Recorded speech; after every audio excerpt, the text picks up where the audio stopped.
Hola, bienvenidos al programa Entrevista con, bienvenidos a Canal Enfermero un día más. Y hoy en nuestro programa vamos a abordar un tema que suele despertar bastante interés entre las enfermeras y los enfermeros, como son las distintas vías de administración de medicamentos.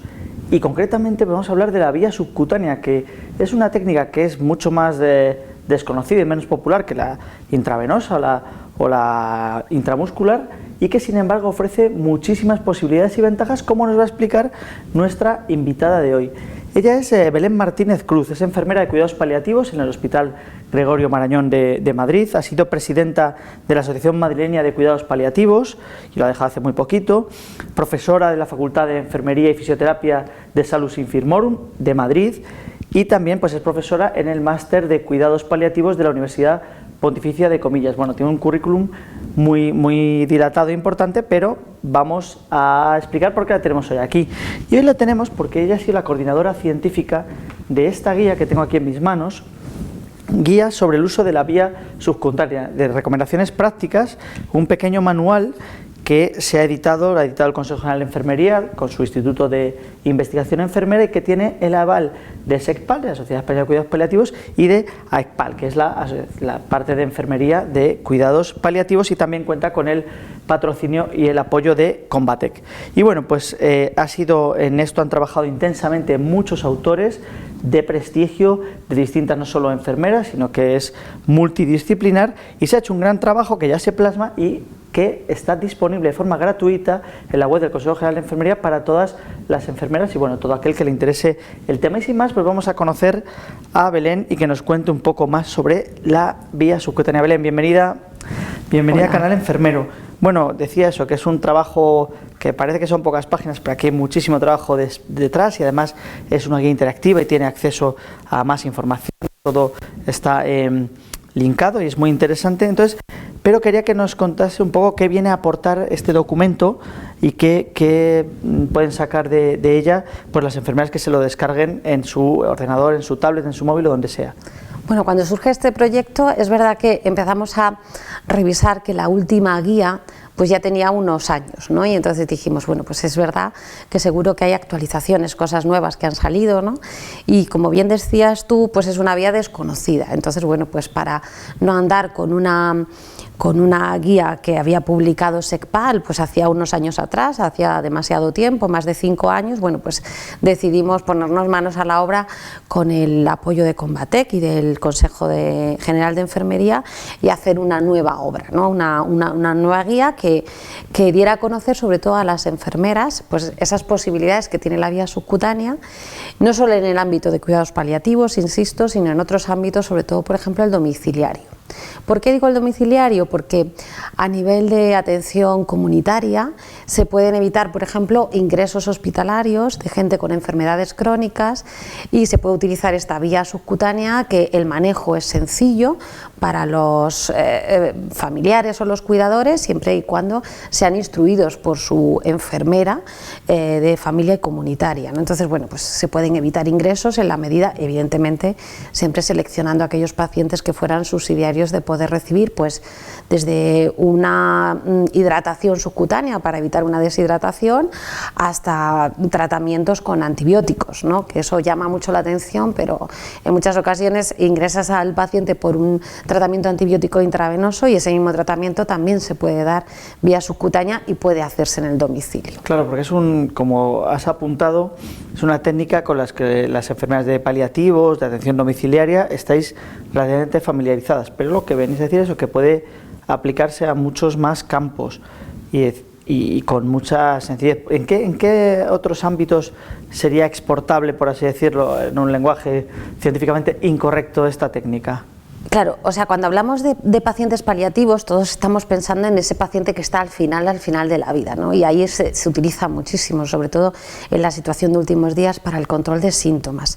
Por ejemplo, esto facilita que, por ejemplo, el paciente pueda fallecer en su domicilio, si es así su deseo, y si los cuidadores también aceptan este fallecimiento, porque va a necesitar mucho de ellos, ¿no? Pero es verdad que cuando hablamos de pacientes con necesidades paliativas, hablamos muchas veces de pacientes en este final, pero no nos acordamos de todos aquellos que tienen necesidades paliativas que no son tan complejas, que a lo mejor son pacientes crónicos que se están acercando a esas necesidades paliativas que empiezan a tener y pueden estar en cualquier servicio, desde medicina interna, neumología, en oncología, y entonces aquí también podría utilizarse la vía subcutánea si se quisiera. Pero sobre todo, insisto, en el ámbito domiciliario yo creo que es muy ventajosa y está infrautilizada por su falta de conocimiento sobre ella. Porque, corrígeme si me equivoco, puede darse el caso que los familiares, el entorno del paciente, instruidos, como decías, por la enfermera de primaria, pueda administrar la medicación sin necesidad de tanta intervención, que venga el equipo, o que, por supuesto, en esas situaciones tan delicadas y desgraciadas tenga que procederse al ingreso, ¿no? O sea, ¿permite? ¿Tan sencillo es? O sea, ¿cuál es un poco el manejo o en qué casos? Vamos a ver, sencillo no es. De hecho, en esta guía existe un capítulo específico para el cuidado que precisaría, pues, esos cuidadores, ¿no? Esos cuidadores que necesitan como educación sanitaria para administrar esa medicación. Y existe un capítulo exclusivo para eso, con información práctica de qué cosas tiene que recordar la enfermera a los cuidadores específicamente, e incluso pues hay un formato de tipo dibujo de cómo cargar la medicación, que la realizó uno de los enfermeros que participó en esta guía. Es además sí, estamos viendo esa parte ahora, un dibujo excelente, ¿no? Pero claro, necesita una instrucción. Es verdad que si además de esta instrucción, yo hablo sobre todo en el ámbito de cuidados paliativos, si tienes un apoyo a nivel telefónico 24 horas por si en algún momento puede haber alguna duda, pues lógicamente eso mucho mejor. Por ejemplo, en la Comunidad de Madrid, en el ámbito de cuidados paliativos, existe el PAL 24, que son paliativos 24 horas por teléfono, que es un apoyo telefónico. Entonces, si en algún momento surge alguna duda al cuidador, pues como ellos pueden acceder a la historia clínica y pueden ver y visualizar que el equipo de paliativos ha estado allí, qué es lo que ha instruido al paciente, porque todo eso queda reflejado, pues es mucho más sencilla esa continuidad asistencial. ¿Pero crees que las enfermeras que no han oído mucho hablar de esta vía y tal, como que les pueda reparo? ¿Qué les dirías? ¿O que es simplemente desconocimiento, o que no se atreven, o somos muy conservadores? ¿Cuál es un poco...? Bueno, es desconocimiento, y en muchas ocasiones también porque la vía de administración en muchas ocasiones la decide medicina, cuando yo creo que debería de ser una toma de decisiones compartida, sobre todo en aquellos pacientes que tienen un mal capital venoso, pues ¿por qué no se plantea una vía subcutánea, ¿no? Y esto, por ejemplo, en el hospital se obvia. Ahora, con la promoción de esta guía, pues por ejemplo hay muchos médicos que dicen, el ertapenem se puede poner también subcutáneo. Claro que se puede poner subcutáneo, y muchos más fármacos. Es verdad que muchos de los fármacos falta evidencia, y hay estudios ahora que se están realizando, por ejemplo con fármacos como el paracetamol, pues que hay simplemente un estudio observacional, y ahora hay un estudio en el que se está comparando la eficacia entre la vía intravenosa y la vía subcutánea. Claro que tenemos que seguir avanzando. En paliativos somos muy de poner cosas vía subcutánea sin que haya mucha evidencia, pero bueno, tenemos siempre el permiso, ¿no?, por parte del paciente y del familiar para poder realizarlo, pues con la intención de evitar en todo lo posible pues ese sufrimiento que a veces implica el que no puedo canalizar una vía venosa y doy muchos pinchazos. ¿Y puede haber más riesgo, menos riesgo de infecciones con la vía subcutánea frente a la vía intravenosa, o no lo sé, ¿eh? Sí. O sea, siempre que una vía intravenosa esté bien utilizada no tiene por qué haber riesgo, pero es verdad que, como insisto, como hay un mal capital venoso, ya partimos de algo en muchas ocasiones inadecuado, ¿no? La vía subcutánea también tiene sus riesgos y sus complicaciones, pero son mínimas, se dan en un porcentaje muy bajo y se solventan rápidamente, pues cambiando el punto de inserción de la vía subcutánea, y sobre todo con una vigilancia y unos cuidados adecuados a través de los apósitos transparentes que se suelen poner. Vigilar que no haya enrojecimiento, induración, que no haya una rojez, etcétera, ¿no?, que no haya calor y que no moleste al paciente. Entonces, bueno, teniendo unos buenos cuidados y vigilancia, la vía subcutánea es una vía que suele dar muy pocas complicaciones.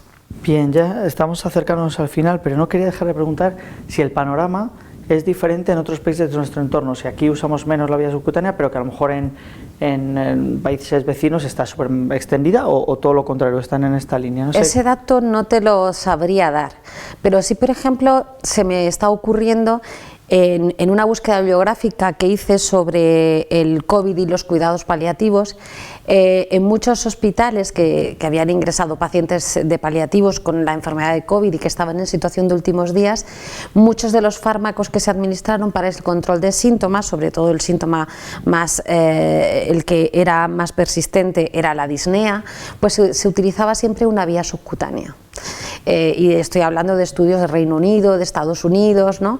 Que se describieron. No desconozco en el resto de países qué frecuencia de uso tienen con esta vía subcutánea. En España me consta que es falta de conocimiento y yo creo que se podría utilizar más, y tiene bastantes beneficios de cara al paciente y de cara a la familia, sobre todo en el domicilio.